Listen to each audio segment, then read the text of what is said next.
우리 2025년의 첫 예배를 우리 함께 드리고 있습니다. 우리 다시 한번 앞뒤 좌우 바라보시면서 인사하시지요. 사랑하고 축복합니다. 2025년을 다시 한번 여러분과 함께 보낼 수 있게 되어서 참 감사합니다. 그래서 하나님의 은혜가 우리 가운데 풍성히 넘치기를 여러분 축복합니다.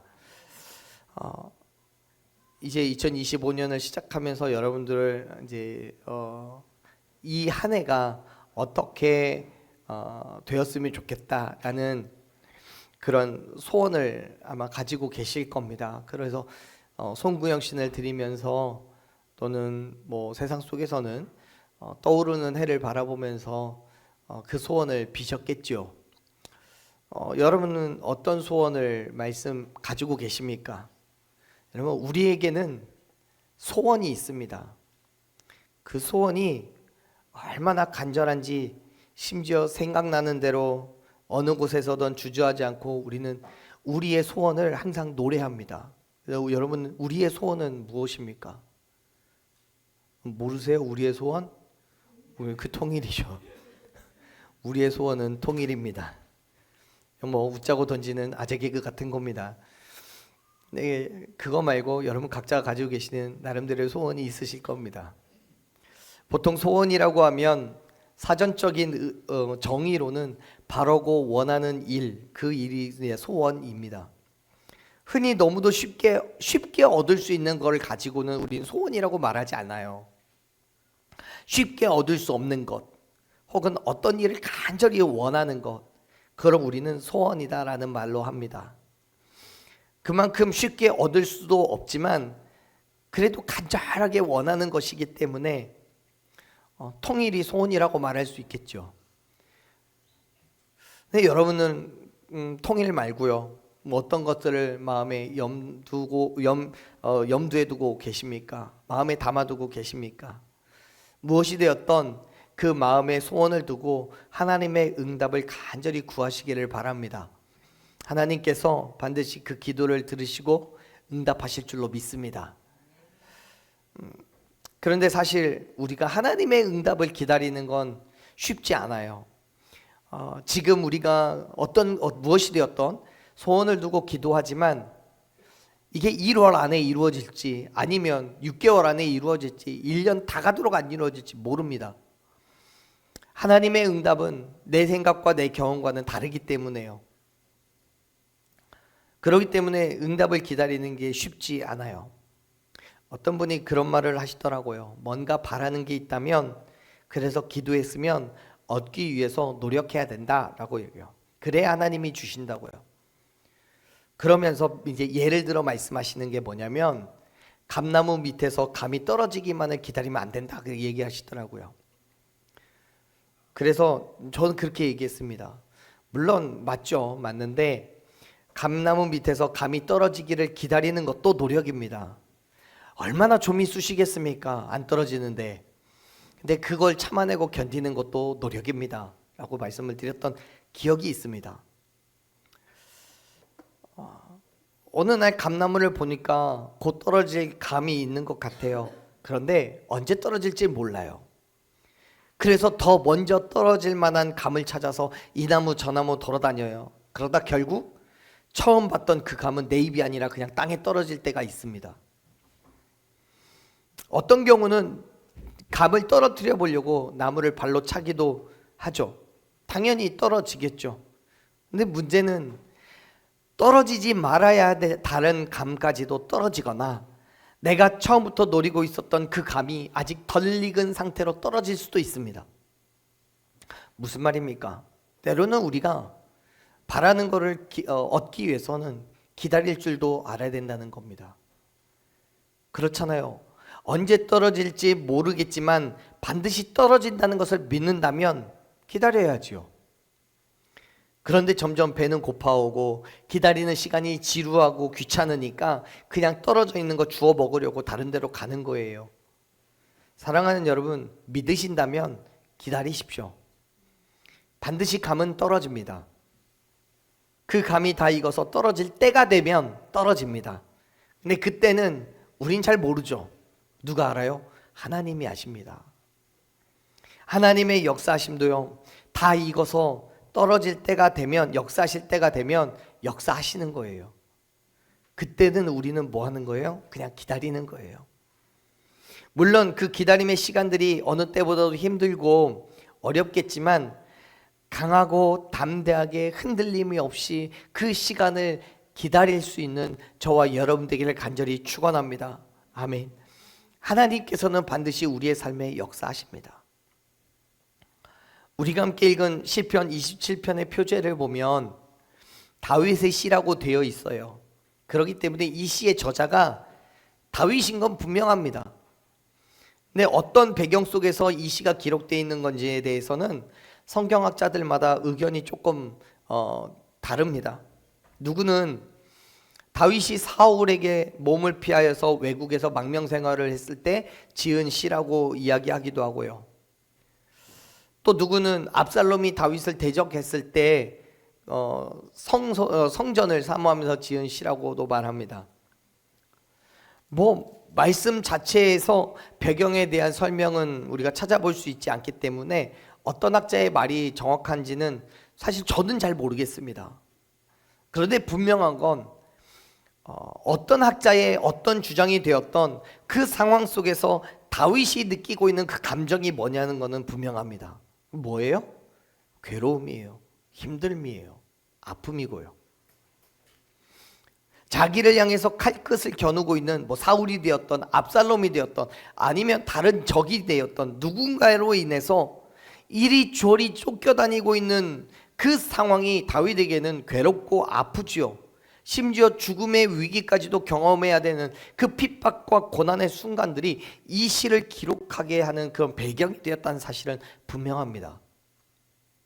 근데 여러분, 다윗은 그 순간에 그 상황 속에서 뭘 기록하고 뭐라고 이야기를 하고 있습니까? 같이 한번 말씀을 다시 읽어볼게요. 1절 말씀을 읽어보겠습니다. 1절, 여호와는 나의 빛이요 나의 구원이시니 내가 누구를 두려워하리요? 여호와는 내 생명의 능력이시니 내가 누구를 무서워하리요? 아멘. 다윗은 자기가 경험해야 되는 그 힘들고 어려운 순간들, 누군가로부터 쫓기고 있고 생명을 내놓아야 될 만큼 그렇게 위급하고 다급한 이 상황 가운데에서 다윗이 고백하는 것은 이거예요. 하나님이 나의 빛이시고 나의 구원이시다고요. 그렇기 때문에 내가 누구를 두려워하겠느냐고요. 하나님이 내 생명의 능력이시니 내가 누구를 무서워하겠느냐고 그렇게 고백합니다. 여러분 앞에서도 말씀드렸지만 지금 다윗의 상황이 행복하지 않아요. 그렇게 낙관적이지도 않아요. 고통과 괴로움에 있고 광야에서 뜨거운 햇빛과 차가운 바람을 맞아가며 하루하루를 그냥 견뎌내고 버텨내고 있는 중입니다. 그러한 상황 가운데 어떻게 두렵지도 않고 무섭지도 않다라고 그렇게 말할 수 있겠습니까? 그 이유는 하나님이 나의 빛이시기 때문이라고 말해요. 나의 구원이 되시기 때문이라고요. 다윗은 지금 확신하고 있는 거예요. 아무리 많은 사람들이 나를 그렇게 몰아붙여도, 나를 쫓고 나를 힘들게 하고 나를 억압할지라도 하나님께서 내 생명을 지키시고 나를 보호해 주실 것이 분명하다라는 확신을 갖고 있는 거예요. 그렇기 때문에 옆에서 칼을 휘두르든 총을 쏘든 아니면 모함과 술수를 부리던 두렵지 않은 거예요. 그런데요, 정말 흥미로운 사실은 지금 다윗에게 그 빛이 찬란하게 비추고 있는 상태가 아니라는 거예요. 예를 들자면 지금 온 땅이 캄캄한데 다윗에게만 스포트라이트 조명이 쫙 비치고 있는 그런 상황이 아니라는 거예요. 하나님의 일하심이 보이지 않아요. 하나님의 말씀이 귀에 들리지 않아요. 지금 이 상황을 통해서 하나님이 뭘 하실 건지 보여지지가 않아요. 외적으로 볼 때는 여전히 다윗은 어둠 가운데 있어요. 그럼에도 불구하고 다윗은 빛을 느끼는 거예요. 빛이 있다는 걸 알아요. 그리고 그 빛으로 나아갈 때 자기를 감싸고 있는 그 모든 어두움이 물러간다는 것을 다윗은 아는 거예요. 그래서 고백합니다. 여호와가 생명의 능력이 되기 때문에 누구를 무서워하겠느냐고요. 무서워할 필요가 없다는 거예요. 우리 성경에서는 생명의 능력이라고 번역되어 있는 이 단어가 히브리어로는 요새, 피난처 이런 의미가 있습니다. 다시 말해서 하나님께서 내 생명의 요새가 되시고 내 생명의 피난처가 되신다라고 고백하는 거예요. 다윗은 하나님께서 생명의 피난처가 되심을 알았기 때문에 옆에서 누가 뭐라고 해도 두렵지 않아요. 어떻게 공격을 해와도 무섭지 않아요. 사랑하는 여러분, 우리가 또다시 살아가야 될 2025년의 삶이 우리에게 있어서 아직은 어떤 삶이 될지 모르겠습니다. 어떤 긍정적인, 낙관적인 상황이 펼쳐질지 모르겠습니다. 작년을 생각해 보면 2024년 한 해를 시작하면서 연말에 그렇게 힘들 거라고 누가 생각했겠습니까? 연말에 어쩌면 누군가는 생명을 잃게 될 것이라고, 사고를 당할 거라고 누가 생각했습니까? 아무도 그런 사람은 없습니다. 누구에게든 오늘 올해를 살아내면 내년이 찾아오고, 내년엔 무슨 일을 하고 또 그 다음엔 무슨 일을 하고, 분명히 자기가 가지고 있는 계획과 또 삶의 목표가 있었을 겁니다. 하지만 연말이 되었을 때 우리는 너무도 충격적인 소식을 여러 차례 듣게 됩니다. 아무도 상상하지 못했던, 아무도 계획하지 않았던 말도 안 되는 일들이 벌어졌습니다. 올해는요, 25년 이제 첫 번째 예배를 드리고 있는 이 시점에 마지막에 52번째 마지막 예배를 우리가 드릴 수 있을 거라고 상상하기는 어렵습니다. 무슨 일이 일어날지 우리는 아무도 모르기 때문에 그래요. 그래서 여러분 두려우십니까? 걱정되고 염려가 되십니까? 여러분 그 모든 것까지 하나님께 맡겨놓으시기를 간절히 축복합니다. 우리가 할 수 있는 건 어차피 아무것도 없습니다. 하나님께서 나를 지키시고 나를 보호하시지 않는다면 나는 내 스스로는 아무것도 할 수 없습니다. 하나님께서 저와 여러분의 빛이 되시고 저와 여러분의 구원이 되시고 우리의 생명의 능력이 되심을 믿으신다면, 사랑하는 여러분, 내 앞에 1초 뒤에, 1분 뒤에, 1시간 뒤에, 한 달 뒤에, 몇 달 뒤에 일어날 그 모든 일에 놓고 두려워하고 걱정하고 염려하지 마십시오. 비록 우리의 삶이 끝이 보이지 않는 어둡고 긴 터널을 지나갈지라도, 아직 우리의 눈엔 빛이 보이지 않는다고 할지라도 결코 뒤를 돌아서거나 제자리에 멈춰서지 마십시오. 눈 앞에 빛이 있음을 믿으며 나아가십시오. 터널은 믿음으로 나아갈 때 통과할 수 있는 겁니다. 지금 하나님의 손길이 느껴지지 않을 수 있습니다. 여러분, 캄캄한 밤중이지만 태양이 사라지진 않았잖아요. 기다리면, 시간이 되면 태양은 다시 우리에게 따뜻함과 밝은 빛을 비추어 줄 줄로 믿습니다. 그러니까 기다리는 거예요. 세상은 결코 하나님의 보호 아래에 있는 저와 여러분을 해할 수가 없습니다. 그래서 다윗은 그렇게 고백하는 거예요. 2절 읽어보겠습니다. 악인들이 내 살을 먹으려고 내게로 왔으나 나의 대적들, 나의 원수들인 그들은 실족하여 넘어졌도다. 3절도 읽습니다. 군대가 나를 대적하여 진칠할지라도 내 마음이 두렵지 아니하며 전쟁이 일어나 나를 치료할지라도 나는 여전히 태어나리로다. 아멘. 지금 다윗이 고백하는 게 뭡니까? 악한 사람들이 잡아먹을 듯이 달려들었지만 오히려 그들이 실족하여 넘어질 거라고 말합니다. 나를 치기 위해서 전쟁이 일어나고 군대가 찾아오겠지만 그럼에도 불구하고 나는 걱정하지 않고 두렵지 않다라고 말합니다. 어떻게 그럴 수 있습니까? 하나님께서 내 생명을 지키시고 보호하실 것을 믿기 때문인 거예요. 그런데 여러분, 다윗이 하나님의 일하심을 그냥 믿는 게 아니에요. 말씀을 잘 살펴보면 3절에서 다윗이 겪게 되는 그 문제들, 그 모든 것들은 모두 다 미래형으로 쓰여 있습니다. 무슨 말이냐면 군대가 나를 대적하여 진칠지라도 미래형이고요, 전쟁이 일어날지라도 미래형이에요.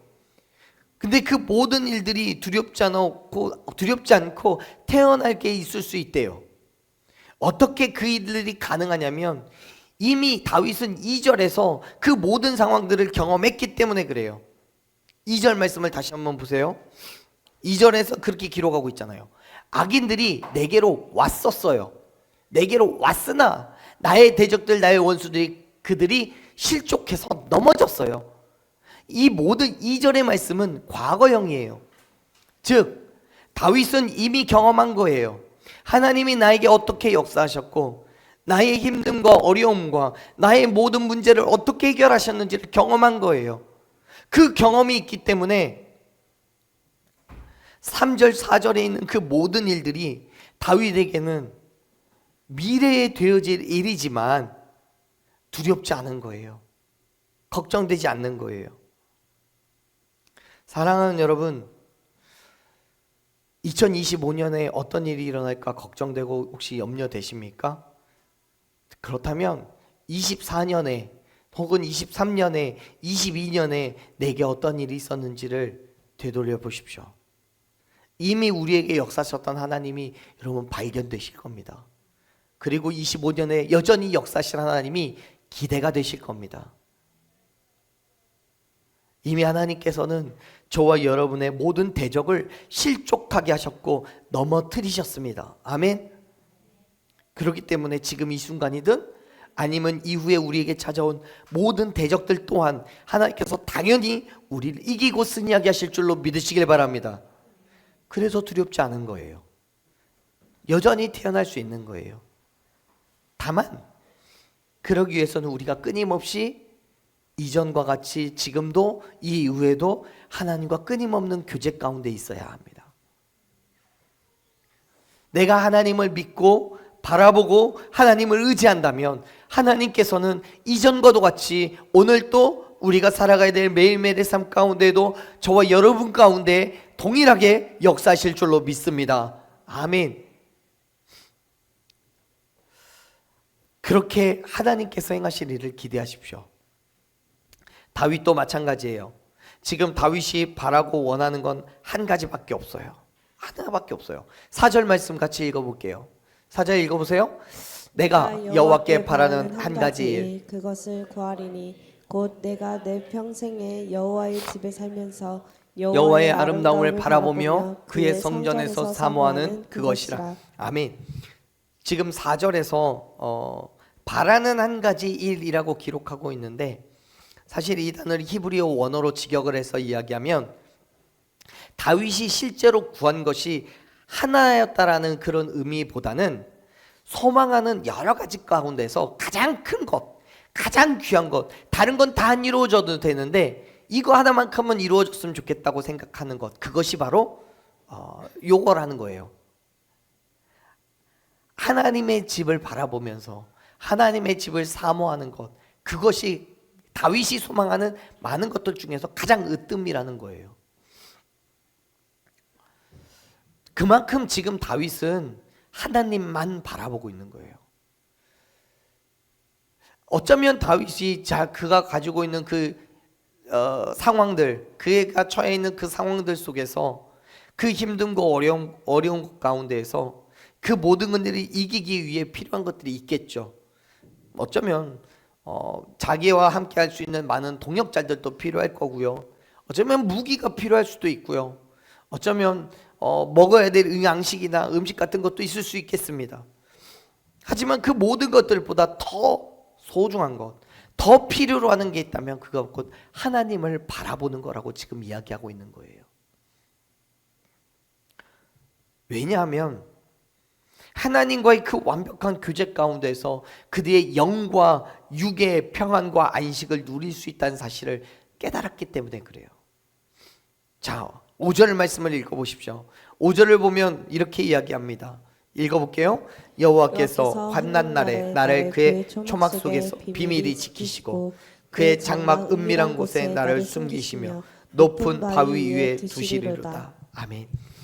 그래요. 여러분, 다윗은 얘기하잖아요. 환난 날에, 어렵고 힘든 날에 하나님께서 자기를 초막 가운데서 비밀하게 지켜주시고 장막 은밀한 곳에 숨기시고 높은 바위 위에 두신대요. 사랑하는 여러분, 저와 여러분이 경험하는 그 모든 어려움과 환난과 고난 가운데 하나님은 우리를 비밀히 지켜주시고 은밀한 곳에 숨기시고 높은 바위 위에 두셔서 어떤 누구도 저와 여러분의 생명을 해하지 못하게 하심을 믿으시길 바랍니다.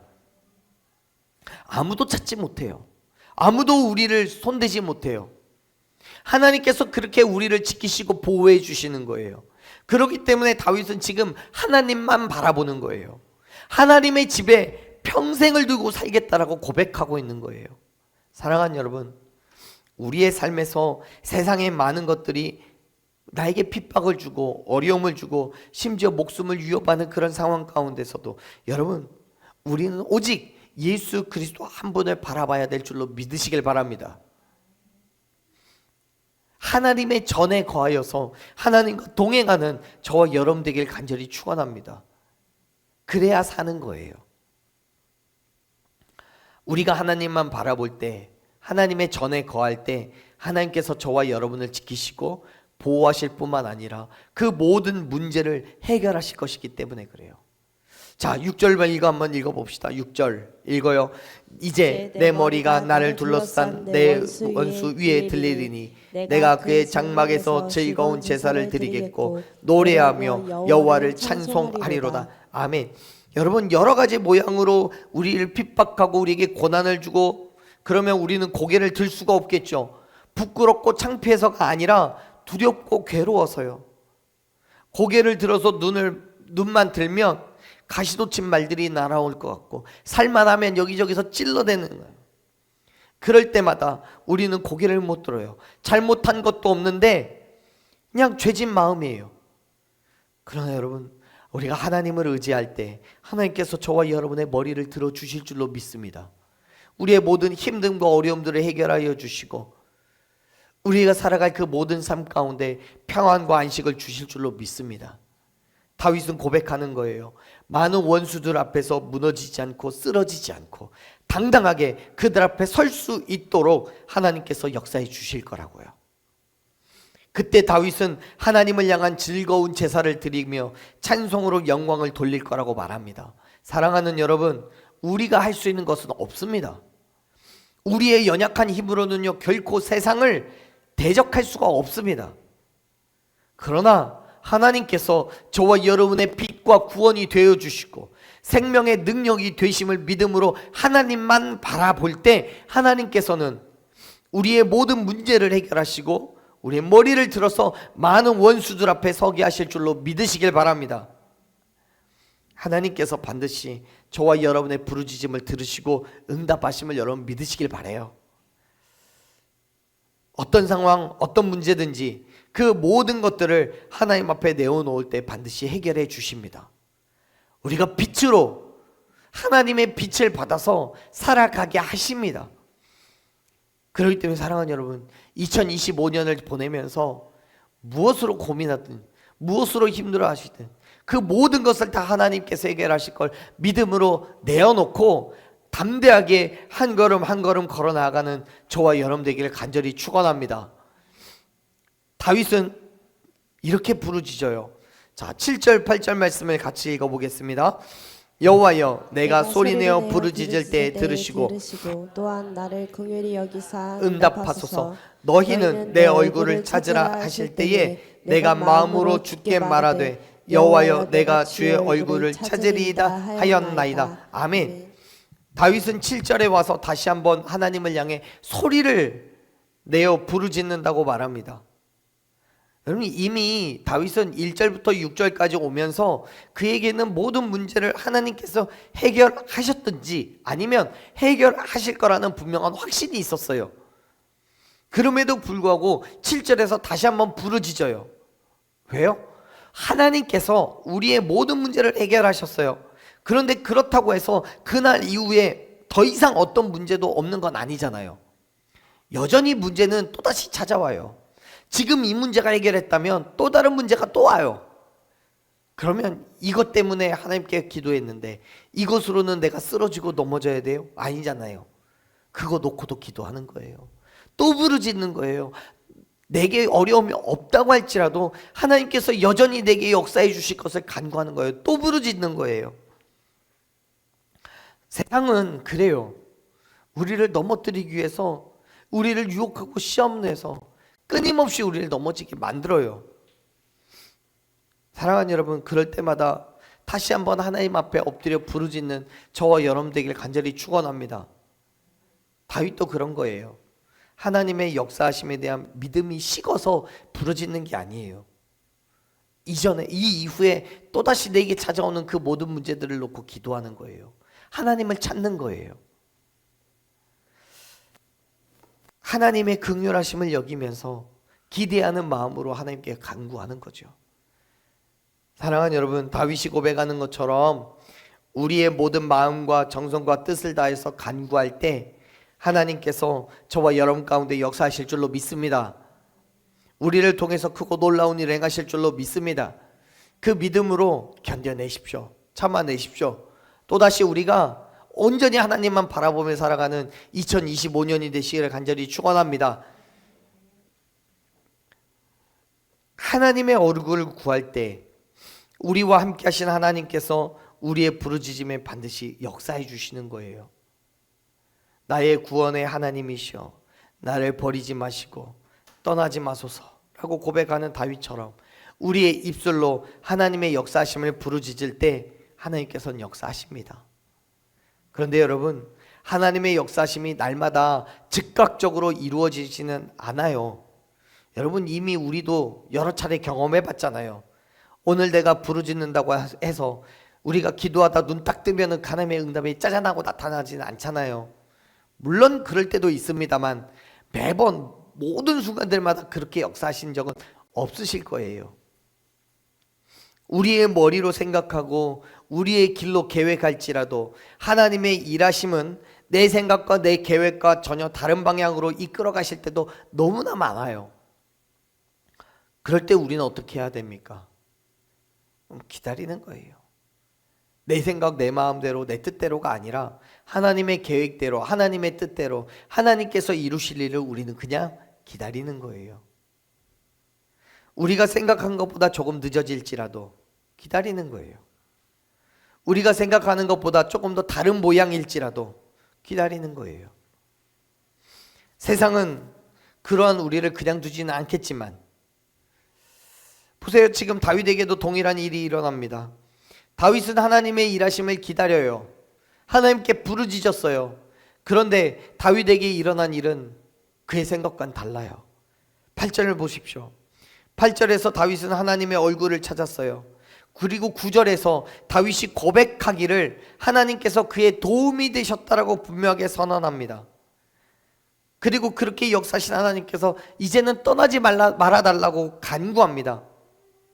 하나님께서는 다윗에게 지속적으로 역사하셨어요. 어떤 모양으로든 어떤 방법으로든지 함께 하셨어요. 그리고 그런 하나님께서 계속해서 역사해 주실 것을 다윗은 간구하고 있는 거예요. 자, 11절 말씀 보면 다윗은 하나님의 도우심을 소망하면서 간구하지요. 이렇게 얘기합니다. 11절 읽어봅니다. 여호와여 주의 도를 내게 가르치시고 내 원수를 생각하셔서 평탄한 길로 나를 인도하소서. 아멘. 다윗은요 평탄한 길로 인도해 달래요.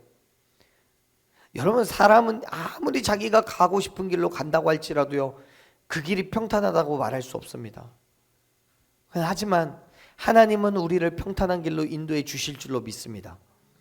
물론 그 길이 인간의 눈으로 볼 때는 가시밭길이고 자갈밭길이고 너무나 정말 평탄하지 않은 길이라고 할지라도 하나님과 함께 하는 그 길이 저와 여러분에게는 가장 평탄한 길이 될 줄로 믿습니다. 하나님께서 해결하시니까요.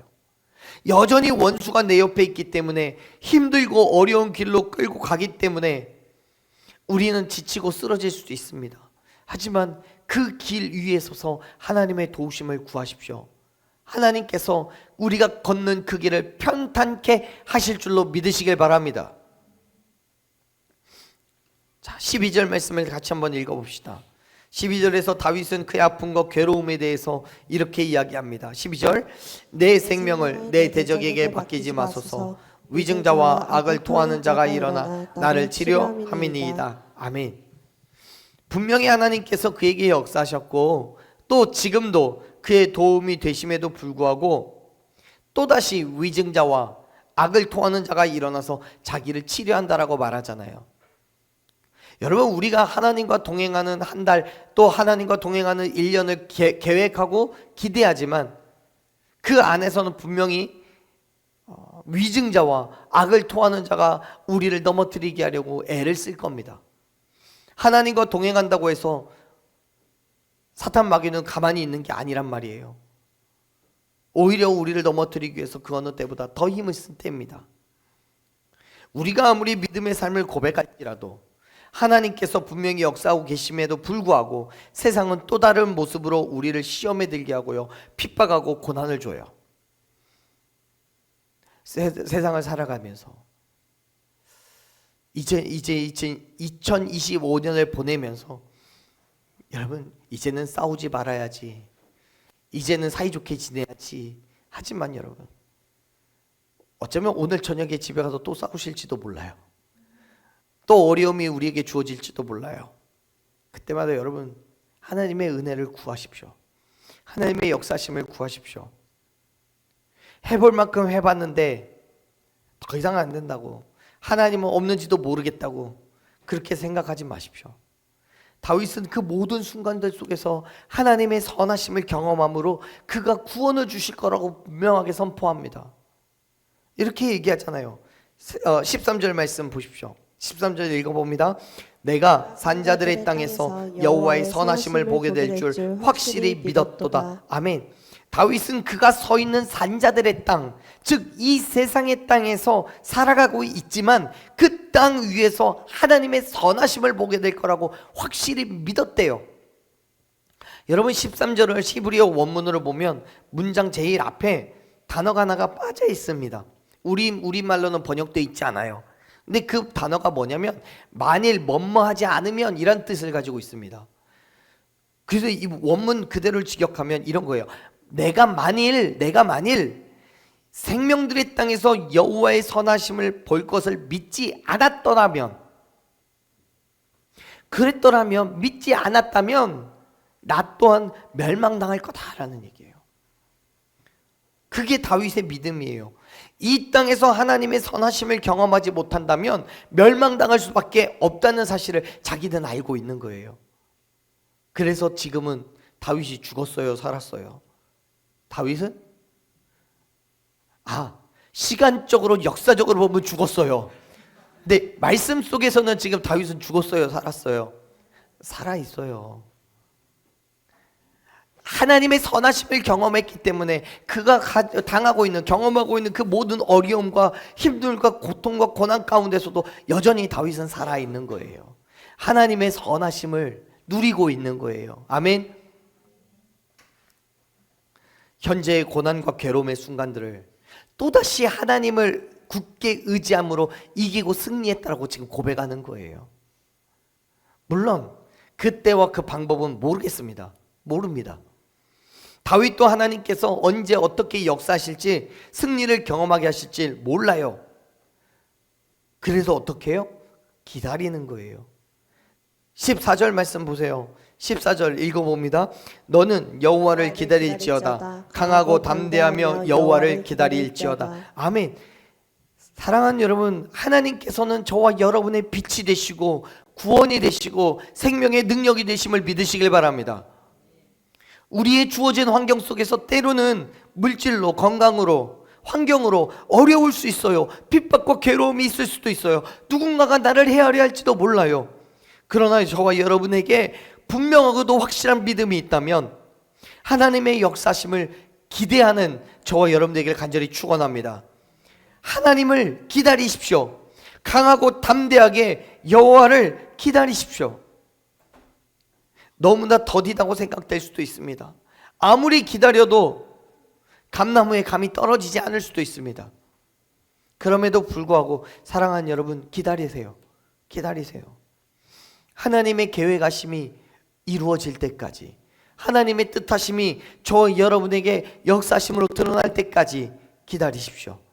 끊임없이 하나님 앞에 내 삶의 모습들을 내어놓고 지치고 쓰러지지 않게 해달라고 간구하십시오. 지금은 캄캄한 밤중과 같을지라도 하나님의 빛이 비춰질 때 우리를 감싸고 있는 그 어둠은 물러가고 빛이 저와 여러분을 지배하게 될 줄로 믿습니다. 그 빛을 기다리는 거예요. 강하고 담대하게 어둠에 휘둘리지 않고 하나님의 빛을 기다리는 거예요. 그런데 사실 여러분, 그 빛은 이미 우리에게 주어졌습니다. 우리를 비추고 있습니다. 그 빛이 뭐예요? 태양 말고요.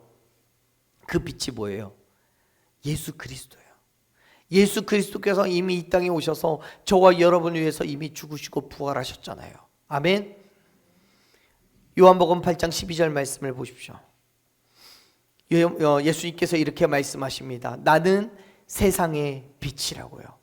나를 따르는 자는 어둠에 다니지 아니하고 뭘 얻어요? 생명의 빛을 얻는다고요.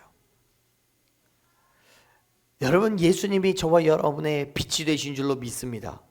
그분이 이미 2000년 전에 이곳에 오셨고요, 저와 여러분들 위해서 이미 죽으셨고 부활하심으로 인하여 우리에게 생명의 빛을 비춰주신 줄로 믿습니다. 물론 세상의 어둠 때문에 빛이 없는 것처럼 보일 수 있어요. 물론 이미 예수님은 승천하셔서 우리의 눈에 보이지 않고 우리의 손에 잡히지 않기 때문에 빛이 없는 것처럼 느껴질 수 있어요. 하지만 여러분, 그 빛이 꺼진 게 아니에요. 잠시 보이지 않게, 우리의 눈에 보이지 않게, 인간적인 시선에 보이지 않게 가려진 것뿐이에요. 우리의 마음을 열고요, 영의 눈을 뜨시고 우리를 통해 비춰주신 하나님의 빛을 본다면 여러분, 우리는 우리를 통해 일하신 하나님의 그 구원을 경험하게 될 줄로 믿습니다. 하나님께서 행하실 일을 기대하십시오. 하나님이 우리를 통해 반드시 일하십니다. 인간의 계획과 생각은 다 접어두고요, 오직 하나님의 때에 하나님의 방법대로 일하실 것을 기대하고 기다리시기를 바랍니다.